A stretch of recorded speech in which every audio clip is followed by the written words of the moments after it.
सभी को नमस्कार। हिंदी विज्ञान मंच पर आपका स्वागत है। सीबीएसई बोर्ड में 12th क्लास के मैक्सिमम स्टूडेंट को आंसर बुक की फोटोकॉपी आखिर मिल ही गई है। अब आंसर बुक की फोटोकॉपी मिलने के बाद आपको ये डिसाइड करना है कि आपको वेरिफिकेशन ऑफ मार्क्स के लिए अप्लाई करना है या फिर आपको री इवेल्युएशन के लिए अप्लाई करना है या आपको दोनों ही स्टेप के लिए अप्लाई करना है।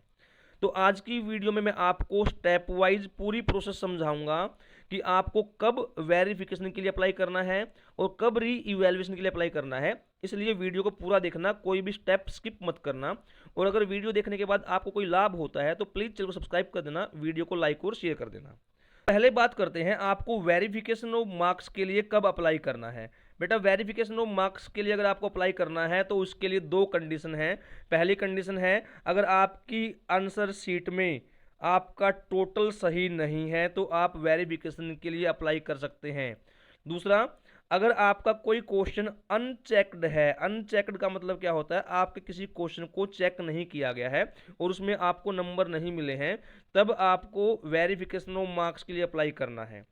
सीबीएसई ने आपको आंसर बुक की फोटोकॉपी भेज दी है और इसी प्रकार की कॉपी आपको सीबीएसई से मिल गई होगी। अब आपको क्या करना है, आपको इसका प्रिंट आउट निकालना है। और प्रिंट आउट निकालने के बाद बेटा सबसे पहले आपको अपने आंसर्स में जो आपको नंबर मिले हैं उन्हें टोटल करना है। आपको हर क्वेश्चन के लेफ्ट हैंड साइड में, ये आप देख रहे हैं, इस लेफ्ट मार्जिन में आपको नंबर दिए गए हैं। इन नंबर्स का सबसे पहले आपको टोटल कर लेना है। क्वेश्चन वाइज आप नंबर जोड़ते जाएंगे और लास्ट पेज तक जितने भी आपको नंबर मिले हैं आपको उनका टोटल करना है। और उस टोटल को आपको पहले पेज पर जो ग्रांड टोटल दिया गया है उसके साथ मैच करना है। ये आप देख लें, पहले पेज पर ये ग्रांड टोटल दिया गया है। अगर आपका टोटल इस ग्रांड टोटल से नहीं मिलता तो इसका मतलब आपका जो टोटल है वो टोटल सही से नहीं किया गया है। अगर टोटल सही नहीं है तो आप वेरिफिकेशन के लिए अप्लाई कर सकते हैं। दूसरी बात, आपको पहले ही पेज पर एक टेबल दिखाई दे रही है। इस टेबल में हर क्वेश्चन में आपको कितने कितने मार्क्स दिए गए हैं वो लिखा हुआ है। क्वेश्चन नंबर 1 में 0 मिली है, 2 में 0 मिली है, 3 में 0 मिली है, क्वेश्चन नंबर 6 में 1 मिला है, 9 में 1 मिला, 10 में 1 मिला है। इस प्रकार से सभी क्वेश्चन के नंबर यहाँ लिखे हुए हैं। अब इस टेबल पर जो नंबर लिखे हुए हैं इन सभी नंबर्स को भी आपको अपने क्वेश्चन के साथ मिलाना है कि क्वेश्चन नंबर 1 में आपको कितने मार्क्स दिए गए हैं। देखो 0, 2 में 0, 3 में 0, इसी प्रकार सब चेक कर लो और फिर इन नंबर्स को आपको टेबल से मैच करना है। अगर ये सही है तो कोई परेशानी नहीं है। अगर यहाँ पर पोस्टिंग गलत की गई है तो भी आप वेरिफिकेशन के लिए अप्लाई करेंगे। उसके बाद नेक्स्ट स्टेप, आपको हर रो का टोटल करना है। इस लाइन में जितने भी नंबर आपको मिले हैं आपको उनका टोटल करना है। यहाँ पर देखिए, एक नंबर यहाँ मिला है, एक यहाँ मिला है, एक यहाँ मिला है, टोटल हो गया 3, टोटल सही है। इसी तरह अगली लाइन का टोटल आप कर लेंगे। एक नंबर यहाँ है, एक यहाँ है, एक यहाँ है, टोटल कितना है 3, बिल्कुल सही है। हर रो का टोटल आपको करना है। और उसके बाद जो लास्ट वाला कॉलम है जहाँ टोटल लिखा हुआ है इसका ग्रांड टोटल आपको नीचे चेक करना है। इस कॉलम का टोटल जो यहाँ लिखा हुआ है वो सही है या नहीं है। अगर ये सही है तो कोई दिक्कत नहीं है, अगर ये गलत है तो इसका मतलब आपका टोटल फिर से गलत है, आपको वेरिफिकेशन के लिए अप्लाई करना होगा। उसके बाद अगर टोटल सही है तो आप फिर चेक करेंगे कि आपके जितने भी आंसर्स यहाँ लिखे हुए हैं उन सब के सामने सीबीएसई ने नंबर दिए हैं या नहीं दिए हैं। सबके सामने सही या गलत का निशान लगा है, नहीं लगा है। अगर कोई क्वेश्चन ऐसा है जिसको चेक नहीं किया गया है, मतलब वो अनचेक्ड है, तो आपको वेरिफिकेशन के लिए अप्लाई करना है। आपको उस क्वेश्चन का नंबर नोट कर लेना है और उस नंबर को आपको सीबीएसई को कम्युनिकेट करना है। तो मेरी बात क्लियर हो गई होगी आपको। अगर आपको वेरिफिकेशन ऑफ मार्क्स के लिए अप्लाई करना है तो उसके लिए दो स्टेप्स हैं। पहला स्टेप, अगर आपके टोटल में कोई एरर है, गलती है या आपका कोई क्वेश्चन अनचेक्ड है। और कहाँ पर आपको अप्लाई करना है ये भी मैं बता दूं। वेरिफिकेशन ऑफ मार्क्स के लिए अप्लाई करने के लिए आपको सीबीएसई के उसी पोर्टल पर जाना है जहां पर आपने आंसर बुक की फोटोकॉपी के लिए अप्लाई किया था। इसी पेज पर आप देखें, ऊपर अप्लाई फॉर वेरिफिकेशन लिखा हुआ है, आपको यहाँ क्लिक कर देना है। यहाँ क्लिक करने के बाद आप वेरिफिकेशन के होम पेज पर पहुंच जाएंगे। आपको फिर से अपनी डिटेल फिल करनी है और जिस जिस क्वेश्चंस को आपको वेरीफाई करवाना है या टोटल को वेरीफाई करवाना है वो डिटेल आप फिल कर देंगे और अप्लाई कर देंगे। अब बात करते हैं आपको री इवैल्यूएशन के लिए कब अप्लाई करना है। बेटा री इवैल्यूएशन के लिए अगर आपको अप्लाई करना है तो उसके लिए आपको सीबीएसई की जो आंसर की है उस आंसर की भी जरूरत पड़ेगी, जिसको सीबीएसई मार्किंग स्कीम बोलती है। और आपको क्वेश्चन पेपर की भी जरूरत पड़ने वाली है, क्योंकि आपको अपने सभी क्वेश्चंस को अब अच्छे से चेक करना है। तो आपको सीबीएसई की ऑफिशियल वेबसाइट से आंसर की और क्वेश्चन पेपर दोनों को डाउनलोड करना है।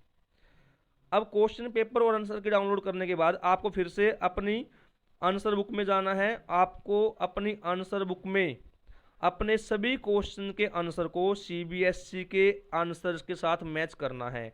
अब यहाँ पर क्वेश्चन नंबर 1 में 0 दिया गया है, तो आपको इस क्वेश्चन के आंसर को सीबीएसई की आंसर की के साथ मिलाना है और चेक करना है कि उसके अकॉर्डिंग ये सही है या गलत है। अगर वहाँ पर आंसर कुछ और है, आपका कुछ और है, 0 मिला है और ये 0 सही दिया गया है तो कोई दिक्कत नहीं है। अगर ये आपका उत्तर सीबीएसई की उत्तर से मिलता है तो आप इसको चैलेंज कर सकते हैं। उसी प्रकार से आपको सभी क्वेश्चंस को एक बार ध्यान से देखना है और सभी के आंसर्स को आपको सीबीएसई के आंसर के साथ मिलाना है। मैं आपको एक बात और बताता हूं, कुछ क्वेश्चन ऐसे हैं जिनमें कई कई पार्ट होते हैं, सब पार्ट होते हैं। जैसे आप क्वेश्चन नंबर 23 को देखिए, 23 में यहाँ पे 1 2 3 4 लिखा हुआ है। अब आपको सीबीएसई की आंसर की के साथ अपने सभी पार्ट्स को मैच करना है।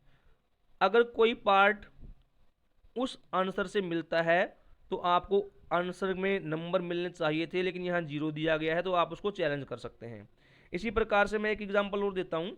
मान लीजिए आपके किसी क्वेश्चन में अलग अलग पार्ट में अलग अलग नंबर दिए गए हैं। जैसे क्वेश्चन नंबर 28 को आप देखिए, 28 में यहाँ पर आधा आधा करके नंबर दिया गया है 2 बार, कुल मिला के 1 नंबर बनता है।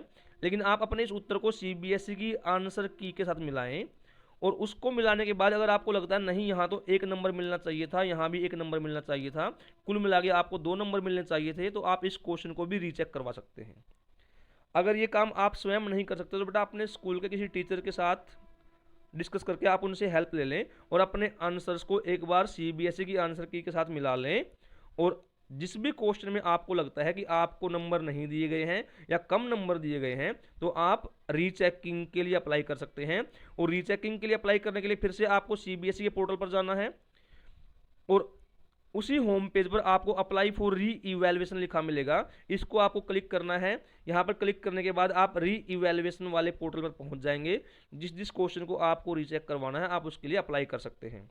तो ये कंप्लीट प्रोसेस है जिसको फॉलो करने के बाद आप अप्लाई फॉर वेरिफिकेशन या अप्लाई फॉर री इवैल्यूएशन कर सकते हैं।